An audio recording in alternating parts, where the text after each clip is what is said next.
আসসালামু আলাইকুম। Learn fluency চ্যানেলের পক্ষ থেকে সপ্তম শ্রেণীর শিক্ষার্থীদেরকে স্বাগতম জানাচ্ছি আজকের এই টিউটোরিয়ালে।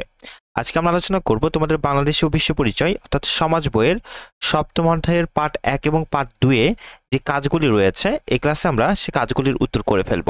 তো চলো আলোচনাটি শুরু করা যাক। শুরু করছি পরম করুণাময় মহান আল্লাহ তাআলার নামে।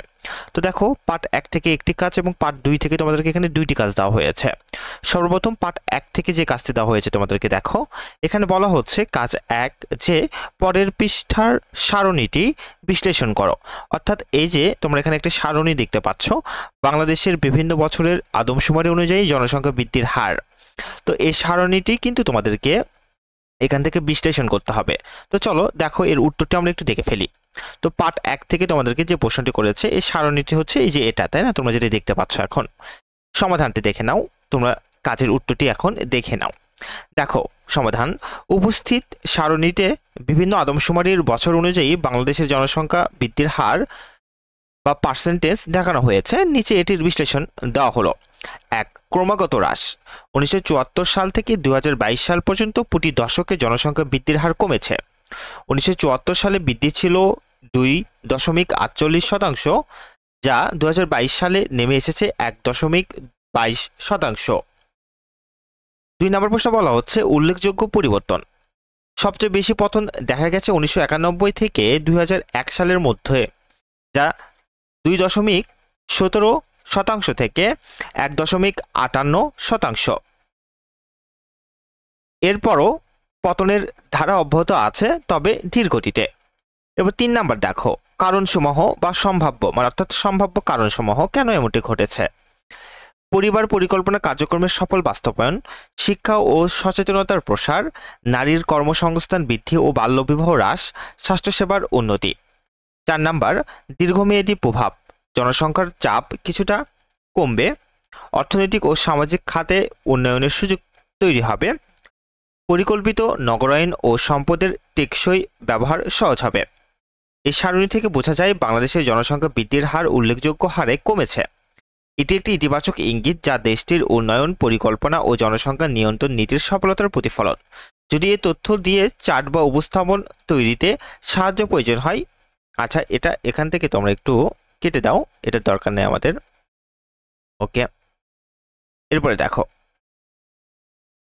পার্ট 2 থেকে তোমাদেরকে বলা হচ্ছে যে জনসংখ্যার পরিবর্তনশীলতা।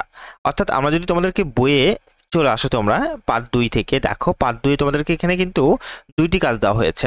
চলো আমরা 1 এবং 2 নাম্বার যে কাজগুলো রয়েছে আমরা একটু দেখে ফেলি। পার্ট 2 থেকে প্রথম যে তোমাদেরকে এখানে কাজ দেওয়া হয়েছে, দেখো বলা হচ্ছে যে তোমার নিজ এলাকার জনসংখ্যা পরিবর্তনশীলতার কারণগুলি চিহ্নিত করো। সমাধান, আমার নিজ এলাকার জনসংখ্যা পরিবর্তনশীলতার পিছনের কারণ নিচে চিহ্নিত করা হলো।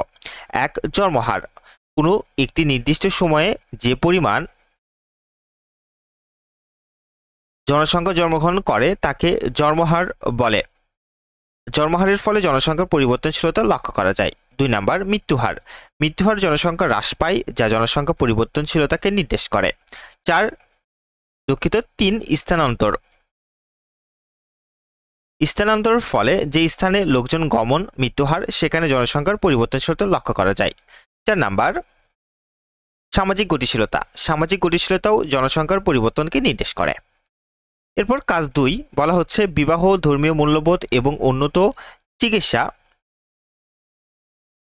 পদ্ধতির কারণে জনসংখ্যার পরিবর্তনশীলতা লক্ষ্য করা যায়। দলীয় আলোচনার মাধ্যমে বিষয়টি যুক্তিপূর্ণ সমাধান করো। সমাধান একটু দেখে নাও তোমরা। জনসংখ্যার পরিবর্তনশীলতার পিছনে বিবাহ, ধর্মীয় মূল্যবোধ এবং উন্নত চিকিৎসা পদ্ধতি গুরুত্বপূর্ণ ভূমিকা পালন করে। বর্তমান সময়ে অধিকাংশ মানুষ শিক্ষিত হওয়ায় তারা দেরিতে বিয়ে করছেন এবং পরিবার পরিকল্পনা সম্পর্কে সচেতন হচ্ছেন।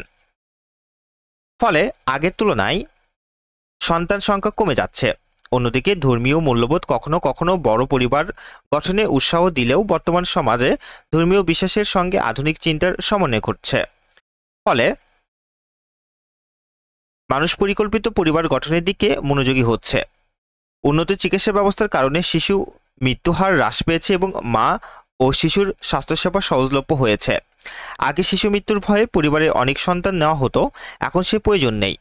ফলে জনসংখ্যার পরিবর্তনশীলতায় এই তিনটি বিষয়ে প্রভাব সুস্পষ্ট। তবে শিক্ষা, অর্থনৈতিক অবস্থার উন্নয়ন, নারী ক্ষমতায়ন ও সচেতনতা বৃদ্ধিও এই পরিবর্তনে গুরুত্বপূর্ণ অবদান রাখছে। এসব কারণে সামগ্রিকভাবে জনসংখ্যা বৃদ্ধির হার ক্রমান্বয়ে হ্রাস পাচ্ছে। তো এই ছিল তোমাদের জন্য আজকের এই আলোচনাটি। ভিডিওটি ভালো লাগে থাকলে লাইক দেবে এবং অবশ্যই লার্নফ্লুয়েন্সি চ্যানেলটিকে সাবস্ক্রাইব করবে। এরপরের টিউটোরিয়ালে আমরা এরপরের যে পার্টগুলি থাকবে সেগুলোর কাজের উত্তর আমরা করে দেব। ভালো থেকো, সুস্থ থেকো। আসসালামু আলাইকুম।